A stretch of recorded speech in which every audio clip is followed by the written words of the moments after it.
அரசியல் வரலாற்றில் புரட்சித் தலைவர் எம்ஜிஆர் அவர்கள் தொடங்கிய அதிமுக அதிகப்படியான மக்களின் அபிமானம் பெற்ற ஒரு கட்சியாக திகழ்த்துக் கொண்டிருக்கிறது. எம்ஜிஆருக்கு பிறகு ஜெயலலிதா தலைமை வகித்து வந்த அதிமுக தற்போது இபிஎஸ் ஓபிஎஸ் என்கிற இருவரது தலைமையில் செயல்பட்டுக் கொண்டிருக்கிறது. என்றாலும் அதிமுக கட்சி என்பது ஒற்றை தலைமையில் செயல்பட வேண்டும் என்பதுதான் அனைவரது கோரிக்கையாக இருந்து வருகிறது. அதன் காரணமாக கூடிய சீக்கிரமே அதிமுகவின் பொதுச் செயலாளராக எடப்பாடி பழனிசாமி தேர்வு செய்யப்படுவார் என்பது தெரிய வந்துள்ளது. இப்படியான நிலையில் அதிமுகவில் இருக்கும் இரட்டை தலைமை காரணமாக அவ்வப்போது சலசலப்புகள் நிகழ்ந்து கொண்டிருக்கிறது. இதை தடுப்பதற்கு ஒற்றை தலைமைதான் சரியான தீர்வாக இருக்கும் என்று கட்சி நிர்வாகிகள் கருதுகிறார்கள். ஆனால் ஓபிஎஸ் அவர்களோ ஒற்றை தலைமை நியமிக்கப்பட்டால் அந்த வாய்ப்பு தனக்கு கிடைக்காது, கண்டிப்பாக எடப்பாடி பழனிசாமிக்கு கிடைக்கும் என்பதால் அவரை வீழ்த்த வேண்டும் என்பதற்காக சசிகலாவுடன் திரைமறைவில் கைகோர்த்து கொண்டிருந்தார். அதன் காரணமாகவே அரசியலே வேண்டாம் என்று விலகியிருந்த சசிகலா திடீரென்று நான் அரசியலுக்கு வரப்போகிறேன், அதிமுகவை கைப்பற்றப் போகிறேன், தமிழக மக்களை காப்பாற்றப் போகிறேன் என்று ஆடியோக்களை வெளியிட்டு வந்தார். இதனால் அதிமுகவில் தேவையில்லாத சலசலப்புகள் ஏற்பட்டது. இதற்கு அதிமுகவின் எடப்பாடி பழனிசாமி உள்ளிட்ட அமைச்சர்கள் பலரும் கடுமையான எதிர்ப்பு தெரிவித்தார்கள். ஆனால் ஓபிஎஸ் மட்டும் சசிகலாவுக்கு எதிராக எந்த கருத்தும் வெளியிடவில்லை. இதன் காரணமாக சசிகலாவின் பின்னால் அவர் இருந்து கொண்டிருக்கிறார் என்பதை அனைவரும் புரிந்து கொண்டார்கள். எடப்பாடி பழனிசாமி மீது உள்ள அதிருப்தி காரணமாக அவர் இப்படி செயல்பட்டுக் கொண்டிருக்கிறார் என்பதை அனைவரும் புரிந்து கொண்டார்கள். குறிப்பாக எடப்பாடி பழனிசாமியை பொறுத்தவரை அரசியலில் ராஜதந்திரத்துடன் செயல்படக்கூடியவர். அதனால்தான் ஜெயலலிதாவுக்கு பிறகு அதிமுகவை உடைத்து விடலாம் என்று நினைத்த திமுகவின் கனவு கைகூடவில்லை. அனைத்து சூழ்ச்சிகளையும் உடைத்தெறிந்து விட்டார் எடப்பாடி பழனிசாமி. அதன் காரணமாகவே இப்போது வரை அதிமுக என்கிற ஒரு கட்சி வலுவான கட்சியாக இருந்து வருகிறது. இதுதான் திமுகவுக்கு வயிற்றில் புலியை கரைத்து விட்டுள்ளது. எப்படியோ சட்டமன்ற தேர்தலில் சொற்ப வாக்கு வித்தியாசத்தில் வெற்றி பெற்று ஆட்சிக்கு வந்துவிட்டோம். ஆனால் அடுத்து வரப்போகும் தேர்தலில் மக்கள் ஆதரவு அதிமுகவுக்கு போய்விட்டால் நம்முடைய நிலைமை பரிதாபமாகிவிடும் என்று தடுமாறிக் கொண்டிருக்கிறார்கள்.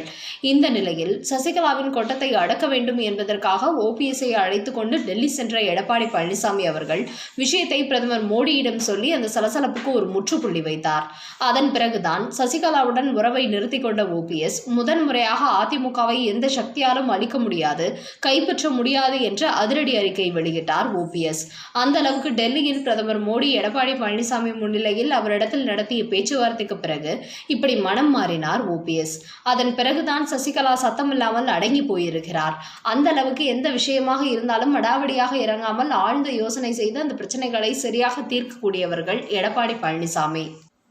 இந்த நிலையில்தான் தமிழக சட்டசபையில் நூற்றாண்டு விழா நடத்தப் போகிறோம், அப்போது கலைஞர் கருணாநிதியின் படத்தை திறக்கப் போகிறோம் என்று அதிமுகவுக்கு அழைப்பு விடுத்தது திமுக.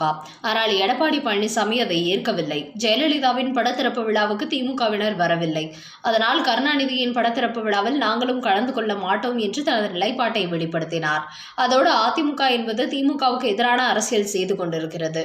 இந்த நிலையில் கருணாநிதியின் படத்திறப்பு விழாவில் அவரை பற்றி புகழ்ந்து பேசுவதற்கு அதிமுக தயாராக இல்லை என்பதையும் எடப்பாடியார் வெளிப்படையாக கூறிவிட்டார். அவரை பொறுத்தவரை திமுகவுக்கு எதிரான அரசியல்தான் என்பதில் உறுதியாக இருக்கிறார். இப்படி இருக்கும் நேரத்தில் திமுக தலைவர் கருணாநிதியை எப்படி அவரால் புகழ்ந்து பேச முடியும்? அதையடுத்து அவர்களுக்கு எதிராக எப்படி அரசியல் செய்ய முடியும்? அதனால் தான் தனது நிலைப்பாட்டை அழகாக சொல்லி அந்த விழாவை அவர் புறக்கணித்து விட்டார். இதன் காரணமாகவே எடப்பாடியை அரசியல் ரீதியாக அத்தனை எளிதில் வீழ்த்தப்பட முடியாது, அவர் தனது கொள்கைகளில் உறுதியாக இருக்கிறார் என்பதை திமுகவும் புரிந்து கொண்டுள்ளது. இப்படியான நிலையில் அடுத்து வரப்போகிற ஊராட்சி ஒன்றிய தேர்தலில் அதிகப்படியான தொகுதிகளில் வெற்றி பெற்றுவிட வேண்டும் என்று தீவிர ஆலோசனை நடத்தி வருகிறார் எடப்பாடி பழனிசாமி. குறிப்பாக இதுவரை கட்சி மேலிடம்தான் வேட்பாளர்களை முடிவு செய்து அறிவித்து வந்தது.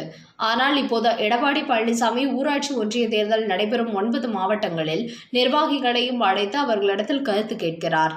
அதாவது ஒவ்வொரு தொகுதியிலும் யார் யாரை வேட்பாளராக நிறுத்தலாம், கூட்டணி வைக்கலாமா, இல்லை தனித்தே பலப்பரீட்சை பார்க்கலாமா என்றும் மாவட்ட நிர்வாகிகளிடத்தில் கருத்து கேட்டுள்ளார் எடப்பாடி பழனிசாமி. இது அதிமுக வட்டாரங்களில் மிகப்பெரிய பரபரப்பை ஏற்படுத்தியுள்ளது. காரணம், இத்தனை ஆண்டுகளில் வேட்பாளர்கள் மற்றும் கூட்டணி குறித்த முடிவுகளை அதிமுக மேலிடம்தான் எடுக்கும். ஆனால் இப்போது எடப்பாடி பழனிசாமி கட்சியில் மாவட்ட நிர்வாகிகளிடம் அது குறித்து ஆலோசனை கேட்பது புதுமையான அரசியலாக உள்ளதே என்று வியந்து நிற்கிறார்கள். இப்படி எடப்பாடி பழனிசாமி சொல்வதற்கு காரணம், மாவட்ட நிர்வாகிகள் என்பவர்கள் மக்களோடு மக்களாக கலந்து வாழ்ந்து கொண்டிருப்பவர்கள். அதனால் மக்களின் மனநிலை, நாட்டு நிலவரம் அவர்களுக்கு நன்றாகவே தெரியும். அதனால்தான் அவர்களின் கருத்துக்களுக்கு முக்கியத்துவம் கொடுக்க வேண்டும். களப்பணியாளர்கள் இல்லாமல் நாம் மட்டும் தனித்தே முடிவெடுப்பது அத்தனை சரியாக இருக்காது என்கிற எண்ணத்தில்தான் அவர் இப்படி ஒரு ஆலோசனை கூட்டத்தை நடத்துவதற்கு தயாராகி கொண்டிருக்கிறாராம். முடிவுக்கு முக்கியமான காரணம் கட்சியில் உள்ள மேல்மட்ட அதிகாரிகள் முதல் கடைக்கோடி தொண்டர்கள் வரை அனைவருமே கட்சிக்காக உண்மையோடும் உறுதியோடும் உழைக்க வேண்டும் என்று நினைக்கிறாராம். அப்படி உழைக்க வேண்டும் என்றால் அவர்களுக்கு மனதளவில் ஒரு உற்சாகம் இருக்க வேண்டும். அந்த உற்சாகம் வர வேண்டும் என்றால் தேர்தலில் போட்டியிடும் வேட்பாளர்கள் அவர்களுக்கும் பிடித்தமானவர்களாக இருக்க வேண்டும், மக்களிடத்தில் செல்வாக்கு பெற்றவர்களாக இருக்க வேண்டும். இது போன்ற விஷயங்கள் எல்லாம் நம்மை விட தொகுதியில் இருப்பவர்களுக்கு தான் நன்றாக தெரியும் என்பதால் தான் அவர்கள் விருப்பத்திற்கு இந்த முறை முடிவெடுக்கப் போகிறாராம் எடப்பாடி பழனிசாமி. இது அரசியல் உலகத்தில் ஒரு புது மாதிரியான அணுகுமுறைதான். கட்சி மேலிடம் நிர்வாகிகளையும் தொண்டர்களையும் கேட்டு முடிவெடுப்பது என்கிற புதிய புரட்சிக்கு எடப்பாடியார் தயாராகி கொண்டிருக்கிறார் என்பதையே இது வெளிப்படுத்துகிறது. இதற்கெல்லாம் மேலாக தொகுதிகளில் தங்களுக்கு பிடிக்காத வேட்பாளர்களை நிறுத்தினால் பெருவாரியான கட்சியினர் அவர்களுக்கு எதிராக வேலை செய்வார்கள். ஆனால் இப்போது அவர்களுக்கு யாரை பிடிக்கிறதோ அவர்களையே வேட்பாளராக நிறுத்தினால் இது போன்ற பிரச்சனைகள் இருக்காது. இது வெற்றி வாய்ப்புகளை அதிகரிக்கும் என்பதை கருத்தில் கொண்டு எடப்பாடியார் இப்படி மாஸ்டர் பிளான் போட்டுக் கொண்டதாகவும் சொல்லப்படுகிறது. இதற்கெல்லாம் மேலாக தொகுதிகளில் தங்களுக்கு பிடிக்காத வேட்பாளர்களை நிறுத்தினால் பெருவாரியான கட்சியினர் அவர்களுக்கு எதிராக வேலை செய்வார்கள்.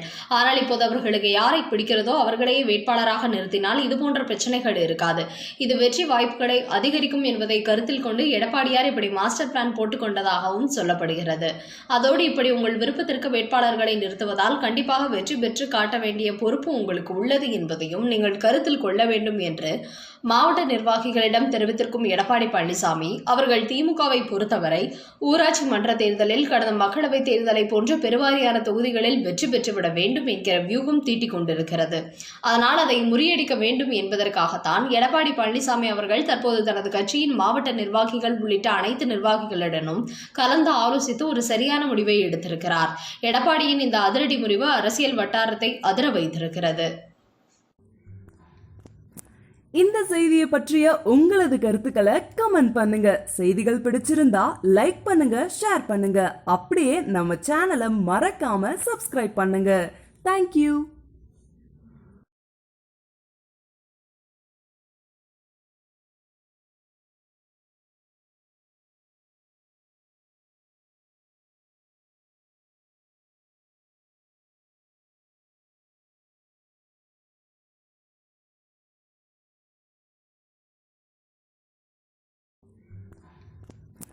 இந்த செய்தியை பற்றிய உங்களது கருத்துக்களை கமெண்ட் பண்ணுங்க. செய்திகள் பிடிச்சிருந்தா லைக் பண்ணுங்க, ஷேர் பண்ணுங்க. அப்படியே நம்ம சேனலை மறக்காம சப்ஸ்கிரைப் பண்ணுங்க. தேங்க்யூ.